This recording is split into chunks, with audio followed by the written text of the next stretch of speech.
Welcome back students. तो आज हम स्टार्ट करते हैं अपने चैप्टर के जो क्लास 10 साइंस टॉपिक से है। चैप्टर नंबर 13 में पढ़ने जा रहे हैं। इसका थर्ड पार्ट आज हम चैप्टर का नाम है why do we fall ill.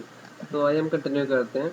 तो इस चैप्टर में हमने पढ़ चुके हैं कि डिजीज़ क्या होते हैं, डिजीज़ के कितने टाइप्स होते हैं, कैसे कैसे काम करते हैं और साइन सिम्टम्स क्या होते हैं। अब हम ये पढ़ेंगे आगे के बारे में कि किस तरह से डिजीज़ जो होते हैं हमारे पास हेल्प करते हैं और इसको हम क्या करते, डिजीज़ जो होते हैं ये कैसे काम करते हैं और ये पर्टिकुलर ऑर्गन और टिश्यू को असर डालते हैं। तो स्टार्ट करते हैं। तो अभी जो टॉपिक हम पढ़ने जा रहे हैं इसमें हमारे पास है organ and tissue specific manifestation.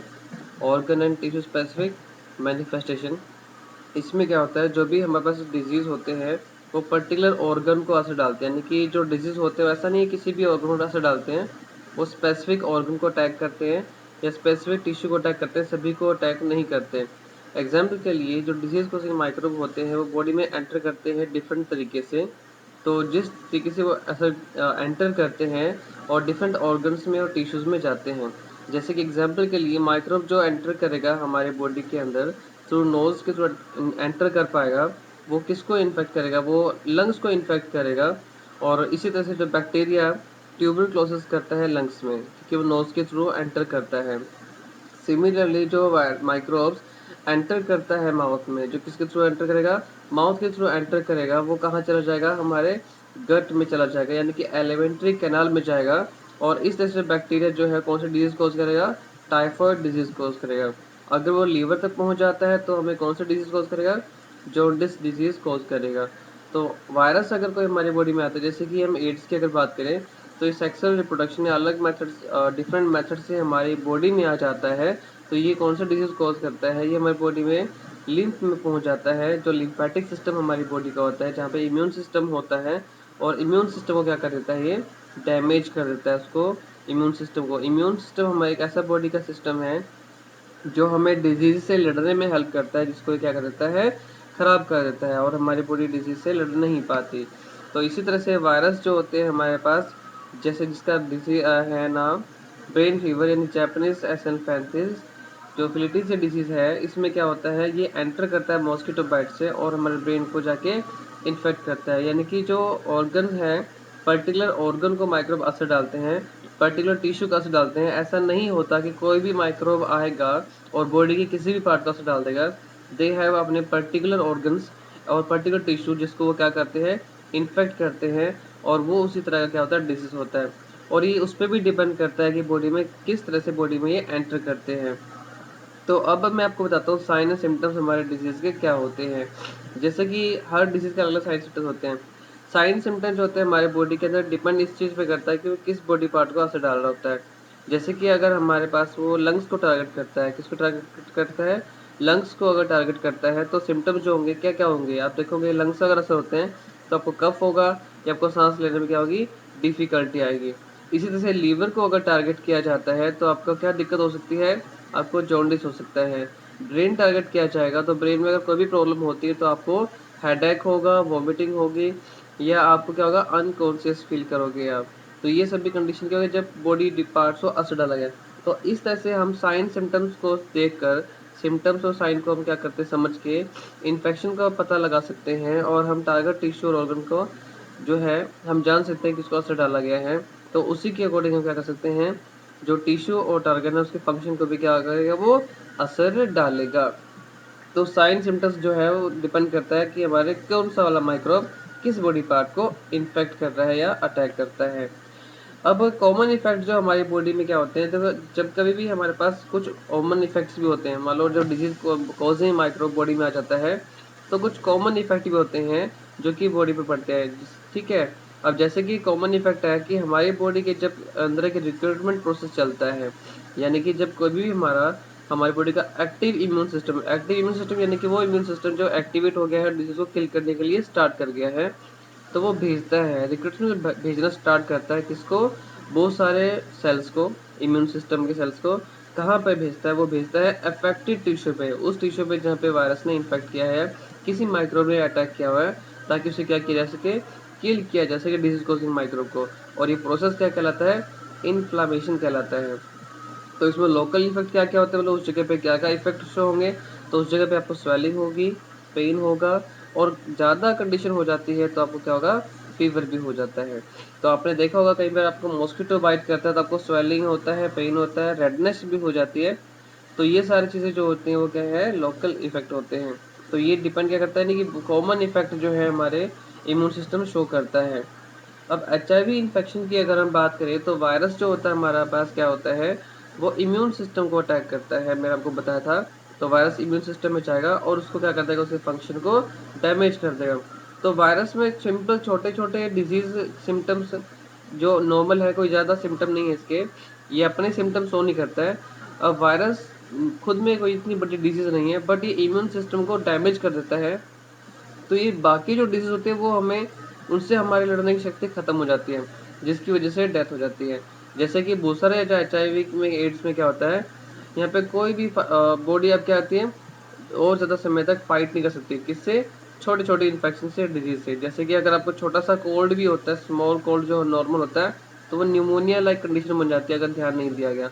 इसी तरह से आपके गट में इन्फेक्शन, एलिमेंट्री कैनाल में कोई इन्फेक्शन आता है तो वो डायरिया बन सकता है, ब्लड लॉस हो सकता है, और अल्टीमेटली जो इन्फेक्शन है वो पीपल को क्या कर देता है, किल करता है। यानी कि HIV इन्फेक्शन खुद अपने आप किल नहीं करता, जो अदर डिजीज होती हैं उसकी वजह से व्यक्ति मर जाता है, क्योंकि इम्यून सिस्टम उस व्यक्ति का क्या नहीं कर पा रहा है, काम नहीं कर पा रहा है, इस वजह से ऐसा होता है। तो मैंने आपको बताया कि ऑर्गन में जो है पर्टिकुलर ऑर्गन और टिश्यू को अटैक करके क्या करता है, नुकसान पहुंचाता है, जिसकी वजह से डिजीज होती हैं।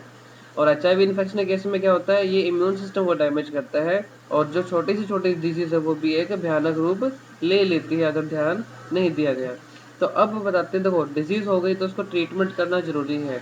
तो ट्रीटमेंट कैसे किया जाता है, ट्रीटमेंट वो प्रोसीजर होता है जब कभी भी किसी को डिजीज हो जाती है, उसके बाद जो प्रोसेस किया जाता है उसे ट्रीटमेंट कहते हैं। तो सबसे पहले तो कोई भी व्यक्ति होता है जब उसको डिजीज हो जाती है तो उसके क्या होते हैं, सिम्टम्स जो होते हैं वो उसको परेशान करते हैं। जैसे कि आपको तेज बुखार हो गया तो उसकी वजह से आपको दिक्कत होगी, आपको बॉडी में दर्द हो सकता है, आपको वोमिटिंग होगी, सर में दर्द होगा। तो ये सारे सिम्टम्स जो है, इसी तरह कोई भी सिम्टम आपकी बॉडी में हो सकता है जो कि प्रॉब्लम क्रिएट कर रहा है। तो डॉक्टर की सबसे पहली प्रायोरिटी ये होती है कि उस सिम्टम को रिड्यूस करे, जो कि आपको प्रॉब्लम क्रिएट कर रहे हैं, आपके सामने प्रॉब्लम क्रिएट हो रही है, जो आपको प्रॉब्लम ज़्यादा दे रही है, तो उसको क्या करना है, कम करना। तो सबसे पहला क्या क्या होता है, to reduce the effect of disease, to reduce the effect of disease, disease की इफेक्ट को क्या करना है, कम करना है। तो जैसे फीवर ज़्यादा है तो फीवर कम किया जाएगा, पेन है तो पेन रिलीफ की टैबलेट दी जाएगी, लूज मोशन है तो लूज मोशन ना होने का आपको दवाई दी जाएगी, और इसके लिए आपको साथ में बेड रेस्ट भी दिया जाता है ताकि आप अपनी एनर्जी को कंजर्व कर सकें और उस एनर्जी को यूज़ कर सकें अपने ट्रीटमेंट के लिए। ठीक है।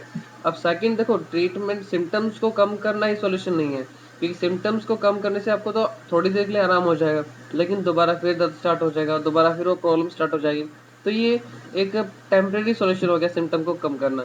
तो परमानेंट सॉल्यूशन क्या है, परमानेंट सॉल्यूशन क्या है कि आप जो डिजीज कॉजिंग माइक्रोब है उसको आप क्या कर दें, किल कर दें, कि जो इसका मेन कारण है उसको ये क्या कर देना है, हमें रिमूव कर देना है। तो इसलिए क्या कर, दूसरा काम क्या हो गया, to kill the microbes, microbes को क्या करना है, किल करना है। तो माइक्रोब्स को अगर आप किल कर देंगे तो आपका सोल्यूशन हो जाएगा। तो माइक्रोब्स को किल करने के लिए क्या करते हैं, हम स्पेशल तरह की एंटीबायोटिक्स लेते हैं। तो एंटीबायोटिक जो होते हैं हमें इसमें हेल्प करेंगे इसको सोल्यूशन करने में, यानी कि डिजीज को किल करने में हेल्प करेंगे। तो ड्रग होते हैं कुछ एंटीबायोटिक होते हैं जो क्या करेंगे, माइक्रोब्स को किल कर देंगे। अब वो डिजीज क्या हो जाएगी, फिर क्योर हो जाएगी, उसका इलाज हो जाता है। तो अभी हम करते कैसे, मैं आपको ये बताता हूँ। देखो हमारे पास क्या होते हैं, जो डिफरेंट तरह के माइक्रोब्स होते हैं, इसमें क्या क्या होते हैं, वायरस होते हैं, ठीक है, कुछ वायरस होते हैं, कुछ बैक्टीरिया होते हैं, कोई, और ये सभी इन्फेक्शियस एजेंट्स मैंने आपको बताए थे। तो ये इन अलग अलग तरह के होते हैं, ठीक है, ये एटसेट्रा डिफरेंट टाइप के होते हैं। जैसे वायरस हो गया, बैक्टीरिया हो गया, फंगस है, प्रोटोजोआ है, वॉर्म्स हो गए। तो ये सभी के क्या हो गए, अभी सभी जो ऑर्गेनिज्म है इनका सबका कोई अपना पर्टिकुलर बायोकेमिकल पाथवे चलता होगा, जिसके द्वारा क्या है, हमारे बॉडी के अंदर रहते होंगे, जो जिनका पाथवे हमारी बॉडी से क्या होगा, थोड़ा अलग होगा। तो हम क्या करेंगे, उन पर्टिकुलर माइक्रोब्स के उस स्पेशल पाथवे को ही क्या कर देंगे, ब्लॉक कर देंगे, जो डिजीज कोज कर रहा है, जो माइक्रो को किल कर देगा उसे। ठीक है, तो हमें क्या करना है, उस पाथवे को आइडेंटिफाई करना है माइक्रोब्स के, जिसको हम क्या कर दें, ब्लॉक कर दें, और वो माइक्रोब मर जाएगा। तो ये सबसे काम आसान जो है हमारे कर दिया एंटीबायोटिक ने। अब एंटीबायोटिक क्या करता है, जैसे कि बैक्टीरिया के बारे में आपको मैं एग्जांपल लेके बताता हूँ। बैक्टीरिया क्या होता है हमारे पास, जैसे बॉडी में आता है वो एक प्रोकैरियोट्स है और हमारी बॉडी यूकैरियोट है। तो हमें क्या करना है, उस पाथवे को ब्लॉक करना है जो बैक्टीरिया का है, ना कि हमारे बॉडी का। तो बैक्टीरिया के उस पाथवे को ब्लॉक कर देंगे जो कि बैक्टीरिया में पाया जाता है। जैसे कि बैक्टीरिया में सेल वॉल बननी होती है और हमारी बॉडी में सेल वॉल नहीं होती। तो हम क्या करेंगे, सेल वॉल बनाने का जो प्रोसेस है उसको क्या कर देंगे, ब्लॉक कर देंगे, जो कि बैक्टीरिया में होता है। तो ऐसा केमिकल लेंगे हम जो कि क्या करेगा, उस पाथवे को ब्लॉक कर देगा और वो बैक्टीरिया मर जाएगा। तो इस तरह से एंटीबायोटिक काम करती है। और सिमिलरली जो है हम पाथवे ब्लॉक कर देंगे प्रोटोजोआ का, जो कि हमसे अलग होता है, और प्रोटोजोआ को किल कर देंगे। प्रोटोजोआ का एग्जांपल हो गया मलेरिया कॉज करने वाला डिजीज प्लाज्मोडियम माइक्रोब जो है। तो अब हम क्या करते हैं, बट ये तो बैक्टीरिया के बारे में हुआ, वायरस के बारे में होगा। बट कुछ ऐसे डिजीज हैं, माइक्रोब है, जिसका बहुत ही कम पाथवे होता है। जैसे कि यहाँ पे आपके सामने लिखा गया है वायरस।